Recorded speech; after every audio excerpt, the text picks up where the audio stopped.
Hello everyone, and welcome to my General Hospital official channel. I hope everyone is having a wonderful day. Before we begin, please hit the subscribe button and give this video a thumbs up.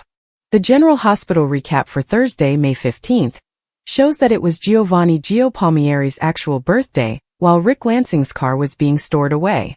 Alexis Davis also revealed the blackmail she was experiencing.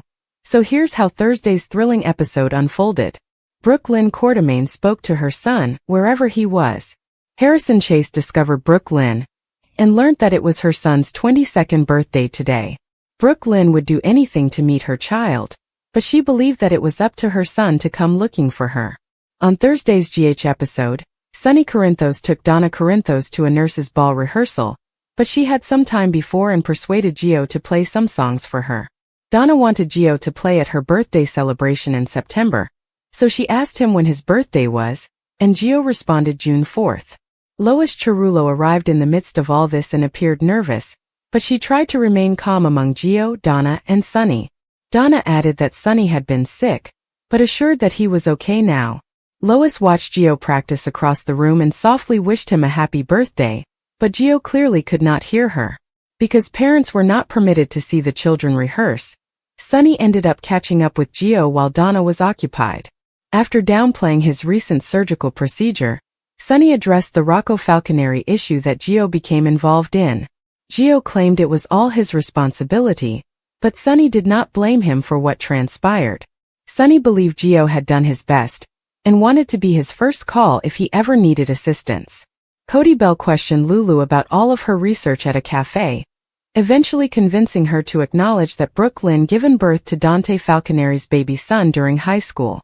Cody was taken aback when Lulu revealed how she discovered the pregnancy.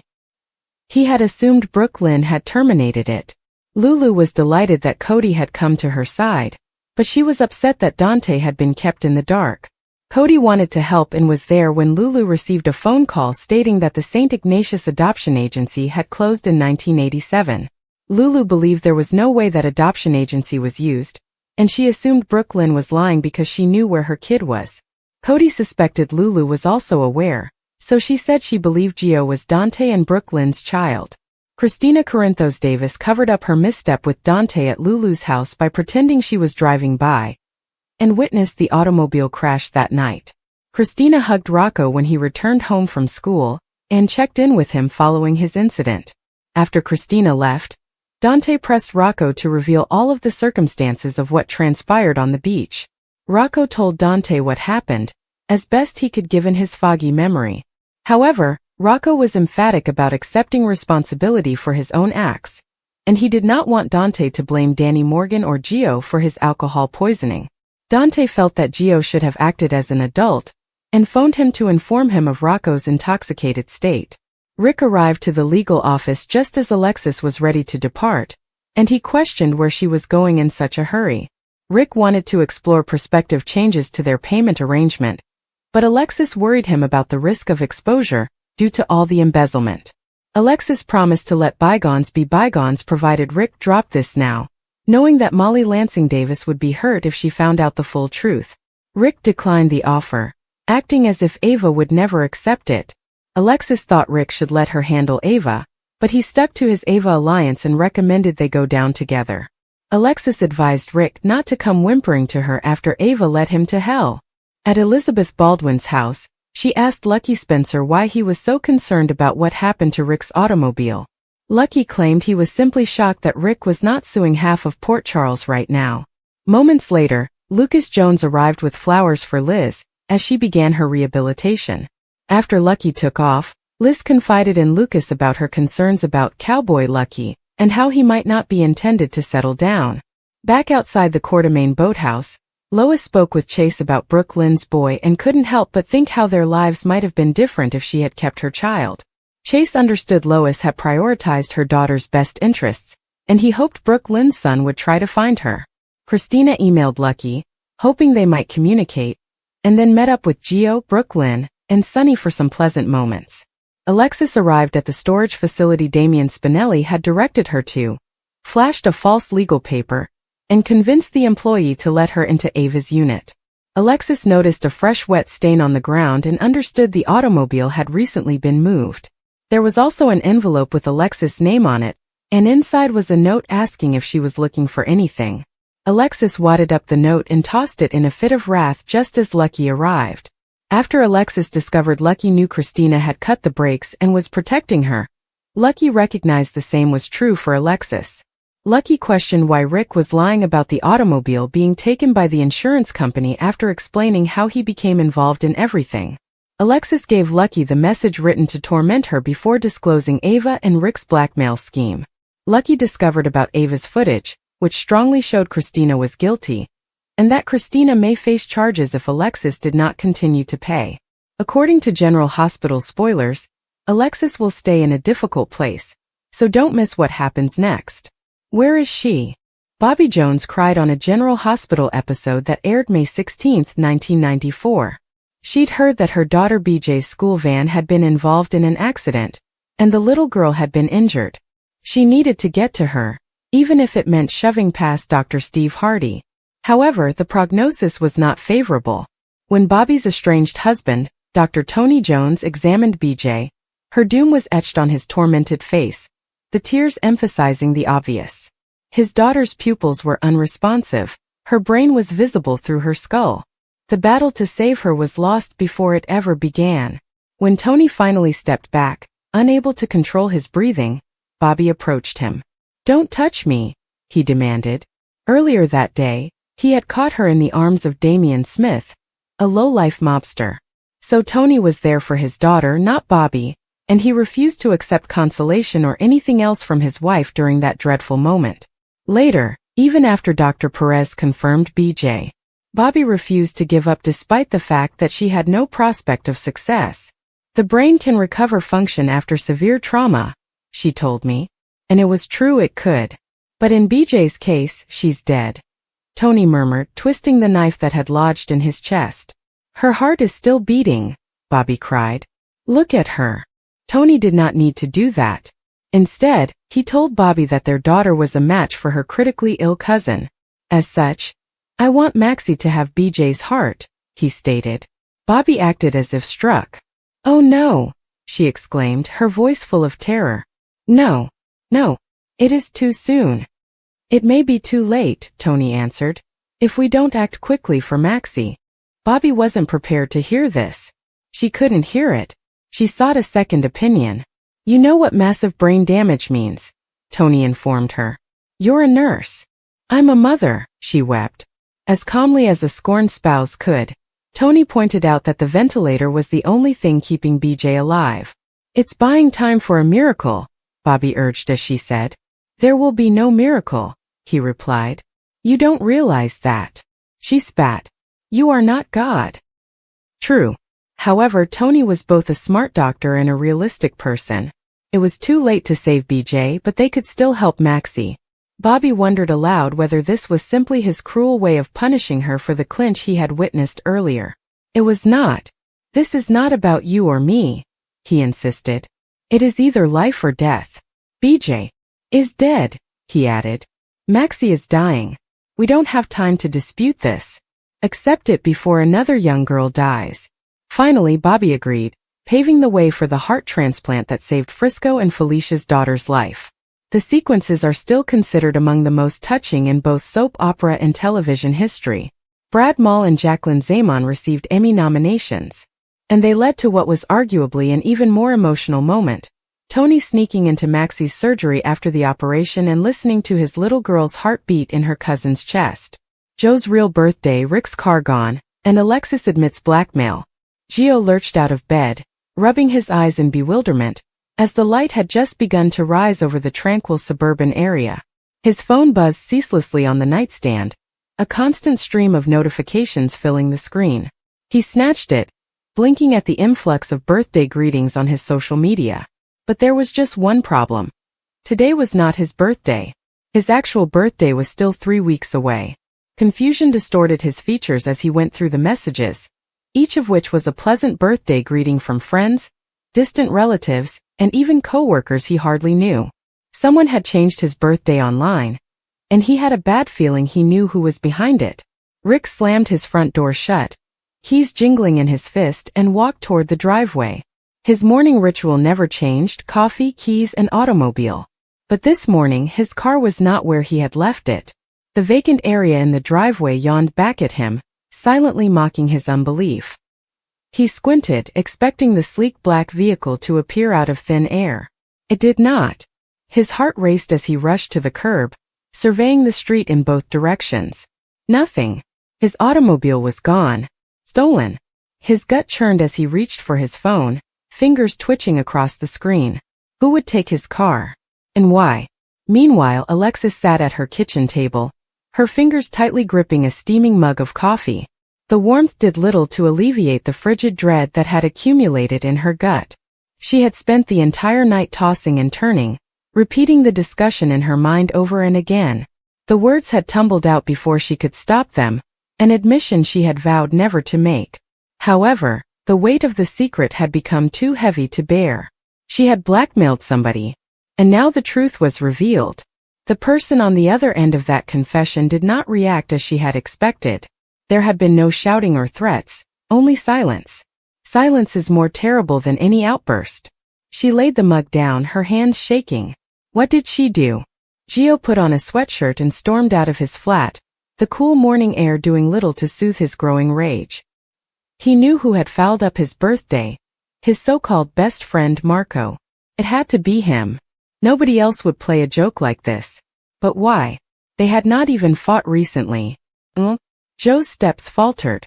Unless Marco had learned about what happened to Lena. His stomach twisted. If Marco knew this wasn't a joke, it was vengeance. He upped his pace and charged straight for Marco's position. He wanted answers now. Rick's call to police was brief and frustrating. The cop on the other end seemed bored, performing the normal script of filing a complaint and reviewing adjacent surveillance cameras. Useless. Rick hung up with a grumble and ran a hand through his hair. He needed the automobile. Not simply for work, but for something much more pressing, something he couldn't explain to the detectives. The car was more than just a transportation. It contained proof. Evidence that could destroy him if it came into the wrong hands. His thoughts raced. Who knew what was inside that car? Only one person sprang to mind: Alexis. But why would she accept it? Unless she was attempting to protect him, or annihilate him. And the screen displayed a single word: talk. Her breath caught. She had hoped for more time and space to figure out how to solve this.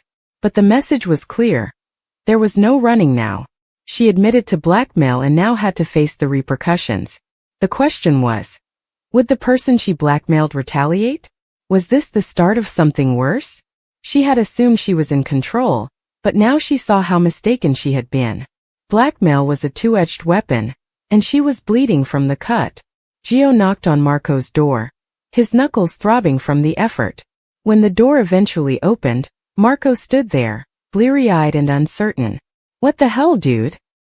He murmured and rubbed his face. Gio slammed his phone into Marco's face. Did you do this? Marco stared at the screen before bursting out laughing. Oh, it is hilarious. But no, it wasn't me. Joe's rage faded. Then who? Marco shrugged. Have no idea. But you have to agree it's sort of funny. Gio tightened his fist. This was not humorous. Someone was teasing him, and if it wasn't Marco, who was it? Rick's phone rang, and an unfamiliar number flashed across the screen. He hesitated before responding. Hello. A garbled voice laughed on the other end. Are you looking for something, Rick? His blood turned cold. Who is this? The voice ignored him. You should have been more careful. Some secrets aren't meant to be hidden. The call stopped abruptly. Rick stared at the phone, his thoughts racing. This wasn't simply a theft, it was a statement. Someone knew. And they were after him. Alexis eventually summoned the nerve to respond to the SMS. I apologize, she typed and then removed it. Sorry was not enough. We need to talk, she wrote instead. The response was quick. It is too late for that. Her throat clenched. What exactly did that mean? Was she in danger? Or was the person she blackmailed simply playing mental games? She had thought she had complete control, but now she saw how stupid she had been. Blackmail was a hazardous game in which she was losing. Gio looked through his friend list, attempting to figure out who might have changed his birthday. Then it hit him: Linda. She had accessed his account. They had dated briefly, and it had ended terribly. Is this her method of getting back at him? But why now? Unless she knew about the bet. He made a dumb, drunken wager with his friends about dating her. If she found out, it was only the beginning. Rick's laptop beeped with an email notification. The subject line made his stomach drop. You should have paid. He opened it, and his worst fears were realized. A snapshot of his automobile, as well as the contents of its trunk, was attached. The evidence. General Hospital spoilers for Friday, May 16th show that Sonny Corinthos will be concerned that Carly Spencer is making a mistake, while Nina Reeves expects calamity. Drew Kane will also talk about collateral damage, so here's what GH fans can expect. As Lulu Spencer resumes her chat with Cody Bell, she will claim that Giovanni Gio Palmieri's mother has the key. Cody has joined forces with Lulu to help her find information regarding Camilla and the mystery of Joe's birth. It will take some more study, but Lulu should be able to prove that Brooke Lynn Quartermaine brought Gio into the world instead. Tracy Quartermaine will give Brooke Lynn some reassurance on Friday's GH episode. Tracy doesn't want Brooke Lynn to be concerned about her long-buried secret being revealed, but neither of them realizes how quickly everything is about to unravel. In the meantime, Gio will inform Brooke Lynn that Dante Falconeri has no use for him. After Gio affirms that he is fine with it, he will accept that Dante has expressed his actual feelings and act as if there is no going back. Ava Jerome will meet with Portia Robinson at the hospital to hear the latest on Drew's blackmail drama. It will leave Ava urging Portia to alter tactics while offering some advice. Nina will then break the awful news to Curtis Ashford, as custody pandemonium threatens to break out. Nina will be concerned when she informs Curtis that Willow Corinthos has been served with legal documents, as well as Drew's attempt to make Michael Corinthos appear absentee in court. Nina will believe the situation will be awful, so Curtis may offer some suggestions. Drew will convince Tracy that Mayor Laura Collins must be collateral damage. Tracy will not agree of all the details, but her determination to drive Sonny out of Port Charles may take precedence over anything else. Across town, Carly will discuss with Sonny how she wants to fight for the children on Michael's behalf in court. After Carly resolves to tackle Michael's custody battle on her own, Sonny warns her that this is a mistake. That is why Sonny will take matters into his own hands on Friday's episode. It won't be long until Sonny tracks Willow down for a discussion, and possibly attempts to find a more peaceful solution for all of them. Nina will have a big favor to ask Carly. Will Nina ask Carly to cease her custody pursuit and wait until Michael has healed before advancing with legal proceedings? Regardless, Carly's knowledge of Nina's involvement in Drew's drug-fueled depravity could be problematic. According to General Hospital spoilers, more trouble is on the way in this plotline, so stay tuned. As Brooke Lynn remembers her son on his birthday, Lulu gains an ally who agrees Dante should know the truth. Thursday, May 15, 2025. Today on General Hospital, Alexis and Lucky confide in one another. Liz tells Lucas about her anxieties, and Dante continues to blame Gio for nearly losing Rocco. Brooke Lynn hopes her son is happy, healthy, and loved, and that it is a great day for him. Chase discovers her in tears and inquires as to the cause of her distress. She informs him that it is her son's birthday today. She cannot stop thinking about him now that they are starting a family. Chase claims she has been attempting to keep this secret hidden for years, and now it is being revealed, so she is naturally thinking of him. Brooke Lynn sobs. She has been fantasizing recently that he will come and find her, and she would do anything to meet her son. Chase suggests they can continue looking for her son, but she refuses. Her son must be the one who wants to locate her, and Chase hopes that eventually he will. Brooke Lynn believes that if he isn't curious and his life is complete, she should be glad. Chase tells her it makes her a terrific mother, and he can't wait for their baby to arrive. She realizes she is late for rehearsal and kisses him before departing. Gio is practicing at the nurse's ball space. Lois is with him when Sonny comes and carries Donna inside. The small girl requests that he play her song, so he plays Twinkle Twinkle Little Star. Lois asks Sonny why he's here, and he says the kids are practicing their number down the hall, and Donna overheard Gio playing and had to come over. Gio moves and plays a Sleeping Beauty song, which Donna twirls and dances to. She asks if he will play at her birthday celebration in September, and he agrees. When she asks when his birthday is, he responds it's on June 4th. Sunny virtually has to drag Donna away and back to her rehearsal, as Gio continues to rehearse. Lois murmurs, "Happy birthday, Gio." Lois opens up to Chase.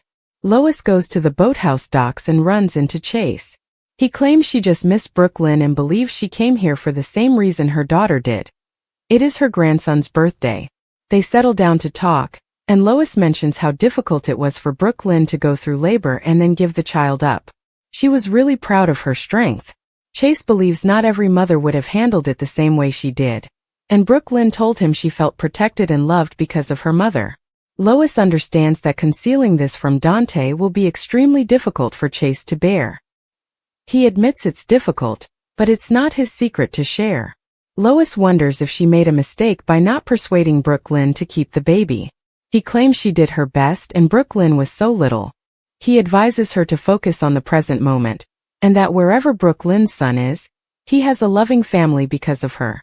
Lulu is on the phone in a coffee shop, inquiring about the St. Ignatius Catholic Adoption Agency in Brooklyn. Cody comes across her and could swear Tracy stated she ditched her adoption story. She verifies that she did, and she was simply tying up some loose ends. Cody sits with her and tells her that this article has really upset Brooklyn, and he keeps finding her lying about it, so he needs the complete story. Lulu says she is looking into finding Brooklyn's baby boy with Dante, whom she had given up for adoption. Cody is taken aback. He had assumed Brooklyn had terminated the pregnancy because she had not discussed the baby since. Lulu denies it and recounts how she accidentally discovered that Brooklyn had placed her kid for adoption. She claims she questioned Brooklyn, who corroborated it. Cody never expected Brooklyn to keep a secret like this from Dante. She agrees, and despite her efforts to keep out of it, Dante has a son he is unaware of, which is not right. She claims it is her problem, but Cody believes that as someone who has been lied to for most of his life about his identity, he can't stay out of this and wants to help. Lulu is relieved that someone finally has her back. He asks if they should tell Dante right immediately, but she replies she wants more information. She gets a call back and learns that the church's adoption agency closed in 1987. Brooklyn could not have utilized them to place her kid for adoption. Cody wonders why she would lie about using that agency. Lulu believes Brooklyn lied because she knows where her kid is, and she suspects Dante's son is Gio. Christina covers for Dante at Lulu's, telling him that she spotted what was left of Rick's car while driving past the accident scene that night. Christina is saved by the bell when Rocco returns home. She says she's relieved he's okay, and then heads off to Donna's nurse's ball rehearsal. Dante wants his son to tell him what happened at the beach party. Rocco reminds him that he was the one who decided to play the drinking game, and Danny is not to blame. Dante claims Danny should not have left him alone and refuses to defend him or Gio. Rocco claims Gio did nothing wrong. He had no recollection of seeing Gio, and he struggled to keep his eyes open when Danny discovered him. Then all of a sudden Gio arrived and he recalls being concerned about getting into trouble. Rocco tells his father not to be angry with Gio or Danny, and that he was the one who drank too much. Dante yells that Gio was the adult and should have addressed him as Rocco's parent. Gio almost murdered him while attempting to keep him out of danger. He can't imagine losing his only child after losing Sam. Gio made a mistake and the responsibility falls on him. Back at the rehearsal room, Sunny checks in with Gio. Sunny has heard that he has had a few hard days. Gio claims Rocco did, and it's all his fault. Sunny claims he did his best with what he knew at the time. Gio points out that Dante does not see it that way. Sunny believes Dante was frightened of losing his son, and unloaded on the nearest target. Sunny believes he done nothing wrong, and if he ever finds himself in a dilemma again, please contact him. Christina comes at Donna's rehearsal, but she can't stop thinking about her mistake with Rick's car and Dante. Eventually, she enters to join her father and Gio, and Brooklyn comes. They all listen to Gio while he performs for them. Rick visits Alexis' workplace and wonders where she's going in such a hurry. She says the office is closed, but he wants to talk about their investment plans. Alexis tells him this is embezzlement, and he and Ava have gained a lot of money so far, so get out now before they go to prison and Molly is injured by his blackmailing her mother. Rick informs her that even if he decides to go, Ava will not. She tells him to leave Ava with her. Rick claims he and Ava are in this together, so Alexis vows they'll go down together before throwing him out. She shuts the door behind her and walks away from him.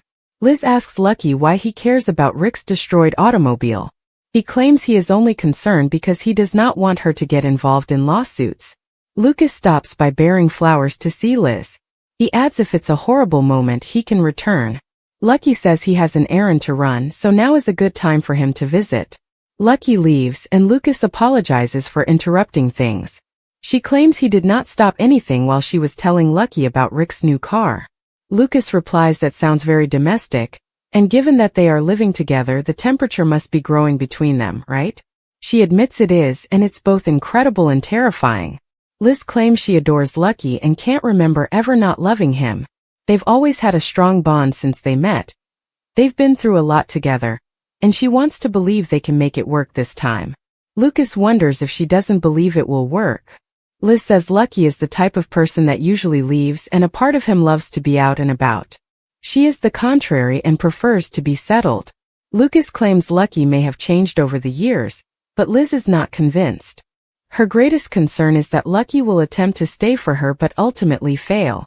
Luke used to call Lucky Cowboy, and that's exactly what he is, the guy riding off on the next adventure. He advises she speak to Lucky. She knows he'll merely pledge to stay, and he'll genuinely believe he wants to stay but he'll be lying. She is concerned that he will not be honest with himself or with her. Alexis comes at a storage lot with a court order to gain access to the unit rented by Ava, and where Rick's car is stored. When the guy opens it, it's gone, leaving only a piece of paper behind.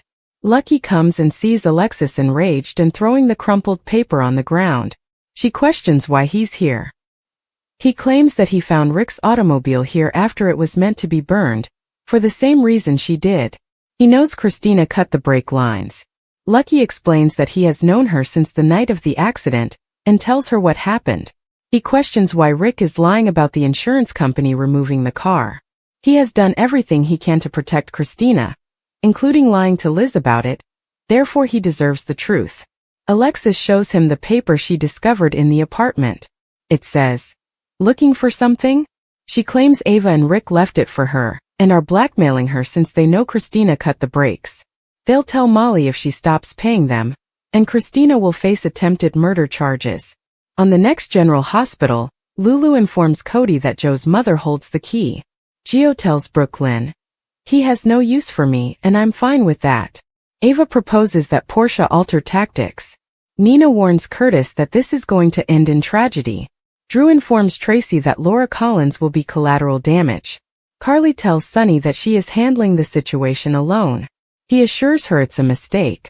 General Hospital spoilers for Thursday, May 15th, state that Sunny Corinthos will deal with a family dilemma, while Brooklyn Quartermain wants to meet her son. Cody Bell will also refuse Lulu Spencer's request for a favor. So let's chat about what's coming up on the ABC soap. Christina Corinthos Davis will have to explain her mistake during their conversation, because Dante Falconeri is skeptical of how she observed Rick Lansing's automobile immediately after the tragedy. Meanwhile, Rick will appear in Alexis Davis's office and see that she is in a hurry to get somewhere. Alexis was able to determine which storage facility the totaled car ended up in with the assistance of Damian Spinelli, so she will undoubtedly be keen to get rid of it. Rick will receive an offer of some sort on Thursday's show, which could come from his talk with Alexis. Whatever the case, it will be intriguing to watch if Alexis can keep her cool, or if she will make Rick suspicious of her next move. If Alexis tips Rick off, he may alert Ava Jerome and force her to move the totaled car, which is part of her leverage. Whatever the case, Lucky Spencer will eventually question Alexis about why Rick is lying about the black ice. Will Alexis reveal anything about Rick and Ava's blackmail plot? Or can Lucky figure it out on his own? Brooke Lynn, who is tearful, tells Harrison Chase that she would do anything to meet her son.